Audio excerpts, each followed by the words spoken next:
Dear students and welcome class. I am your teacher Miss Rabia Shahid. Today we will discuss about topic है Cripps mission के Cripps mission 1942 में जो बरे सगीर में आया था उसका क्या पर्पस था और वो उसको रिजेक्ट क्यों कर दिया गया था।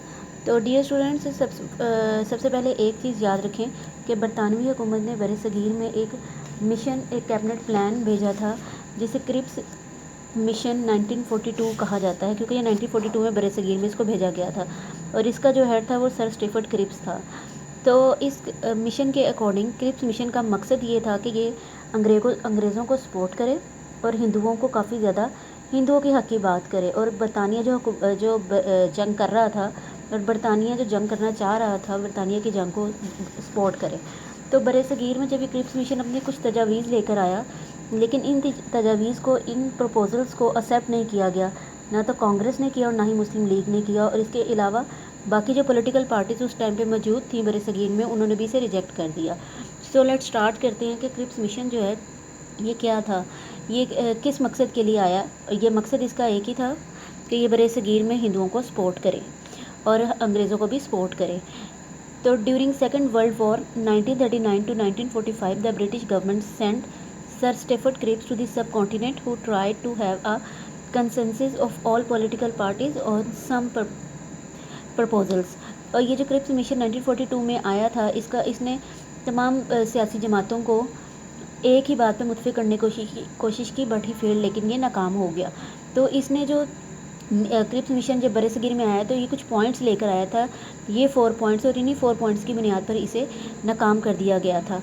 तो पहला पॉइंट ये था कि after the war subcontinent will be under the British crown but the British government would avoid interfering in its internal as well as external affairs. Cripps mission ने पहली जो तजवीज़ पेश की वो ये थी कि जंग के बाद बरे सगीर जब वो बरतानिया के अंदर आ जाएगा लेकिन इसके अंदरूनी और बैरूनी मामलात में बरतानवी हुकूमत किसी भी किस्म की दखल अंदाजी नहीं करेगी। बरतानिया को कोई हक़ नहीं हासिल होगा कि वो इसमें दखल कर सके मामलात में। Number 2, all institutions including defence, foreign affairs, communication etcetera will be handed over to the Indians. और हिंदुओं के हवाले कर दिए जाएंगे ये तमाम जो डिफेंस के मामलात हैं, फॉरेन अफेयर्स, दफाई अमूर हारजा, मवासलात वगैरह, ये सारे तमाम शोबे जो ये हिंदू के हवाले कर दिए जाएंगे। Number 3, the members of the provincial legislative assemblies will elect a central assembly for making constitution mean आइन, कानून साजी करना। अच्छा, और यहाँ पे तीसरी जो उसने तजवीज़ पेश की वो ये थी कि आइन साजी के लिए एक मरकज़ी असम्बली मुंतखब की जाएगी और जिसके चुनाव का इख्तियार भी सूबाई कानून साज असम्बलियों के अरकान को हासिल होगा।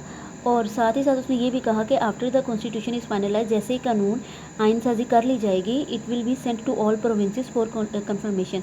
तो ये जो आइन है कि तमाम सूबों को भेजा जाएगा ताकि वो इसको कंफर्म करें, इस पे एग्री हो जाएं। The provinces which do not approve the constitution, वो सूबे जो इस कॉन्स्टिट्यूशन को एक्सेप्ट नहीं करेंगे, would have authority to establish their independent states. और यहाँ पे ये भी कहा गया कि वो सूबे जो इस आइन को कबूल नहीं करें वो अपनी अलग रियासत कायम कर सकते हैं after separation from the centre, और वो हुकूमत से मरकज़ से अलग होकर अपनी अलहदा एक हैसियत कायम कर सकते हैं। नंबर 4, ये बात इसने कही, appropriate steps will be taken to safeguard minorities rights, और बरे सगीर में मौजूद अक़लियतों के हकूक़ की तहफ़्फ़ुज़ की भी बात की। बट ये जो 4 पॉइंट थे, इन 4 पॉइंट्स को ना सिर्फ बरे सगीर में मौजूद मुस्लिम लीग और ऑल इंडिया नेशनल कांग्रेस ने रिजेक्ट किया बल्कि दूसरी पार्टीज़ ने भी रिजेक्ट कर दिया, क्योंकि इनमें से जो बातें थी या तो वो हिंदुओं के हक़ की ज़्यादा बातें थी या वो अंग्रेज़ों के हक़ की थी। Sir Stafford Cripps mission proposal were rejected by Muslim League, All India National Congress and other political parties also. The attainment of a separate homeland remain the major demand of Muslims, क्योंकि मुसलमानों की जो अहम बात थी ना, मुसलमानों की जो डिमांड थी वो एक अलग वतन हासिल करना था। तो मुसलमानों ने अब अपने अलग वतन हासिल करने की कोशिश मज़ीद बढ़ा दी और मुसलमान किसी भी किस्म के किसी भी क्रिप्स मिशन या किसी भी ऐसी बात को एक्सेप्ट नहीं करना चाहते थे जो मुसलमानों को उनकी आज़ादी से दूर कर दी। तो in 1945 the Wavell plan was presented which was strongly opposed by Quaid Azam. तो वेवल प्लान एक मंसूबा पेश किया गया 1945 में और कायद आज़म ने इसकी खूब मुखालफत की। Quaid Azam try to prove Muslim League as the only representative party of the Muslims, और कायद आज़म ने ये साबित कर दिया कि मुसलमानों को रिप्रेजेंट करने वाली सिर्फ मुस्लिम लीग ही पार्टी है और कोई नहीं। But the Congress refuse to accept it, लेकिन कांग्रेस ने इस बात को मानने से इनकार कर दिया। اور ساتھ ہی ساتھ ڈیئر اسٹوڈنٹس، آج ہم لوگوں نے کرپس مشن کے بارے میں پڑھا ہے، جو کہ 1942 میں برصغیر میں بھیجا گیا تھا، اور اس کا مقصد ہندوؤں کے حق کی بات کرنا تھا، انگریزوں کے حق کی بات کرنا تھا، اور ساتھ ہی ساتھ اس مشن کا جو ہیڈ تھا وہ سر اسٹیفرڈ کرپس تھا، اور وہ کچھ پوائنٹس لے کر آیا تھا۔ ان 4 پوائنٹس کی بنیاد پر وہ یہ جو کرپس مشن تھا یہ ناکام ہو گیا تھا۔ تو آج آپ لوگ کرپس مشن کے بارے میں یاد کریں گے۔ ٹل دین نیکسٹ لیکچر، اللہ حافظ۔